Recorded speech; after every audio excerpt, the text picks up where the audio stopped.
নমস্কার, সবাই কেমন আছেন? আশা করি ভালো আছেন। আজকে কি রান্না করলাম চলুন দেখাই। এখানে রান্না করে নিয়েছি লাইলাম টিকা মাছ, একটা বড় নিয়ে এসেছিলাম, সেটাই একটু আলু দিয়ে পেঁয়াজ রসুন টমেটো দিয়ে ধনেপাতা দিয়ে একটু একদম শুকনো শুকনো করে ঝাল করে নিয়েছি। এখানে রান্না করে নিয়েছি গাঠি দিয়ে চিংড়ি মাছ দিয়ে তরকারি করে নিয়েছি পেঁয়াজ রসুন দিয়ে টমেটো দিয়ে, এখানে আলু দিইনি। আচ্ছা, এখানে রান্না করেছি দেশি হাঁসের ডিমের কষা করেছি, একদম ছোট ছোট ডিমগুলো দেখুন, একদম ছোট ছোট, কিন্তু এই দেশি হাঁসের ডিম কিন্তু খুব স্বাদ হয়, খেতে ভালো লাগে। এটাও কষা করেছি।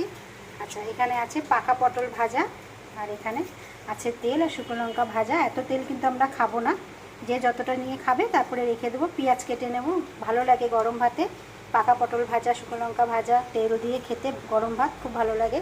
এখানে আছে গরম গরম এক হাঁড়ি ভাত। ব্যাস, তাহলে আজ এই পর্যন্তই। এখানে আছে হাঁসের ডিমের কষা, এখানে আছে পাকা পটল ভাজা, গাঠি চিংড়ির তরকারি, এখানে আছে লাইলন টিকা আলু দিয়ে ঝাল, এখানে আছে তেল। ব্যাস, সবাই ভালো থাকবেন, সুস্থ থাকবেন, আবার সবার সঙ্গে পরে দেখা হবে।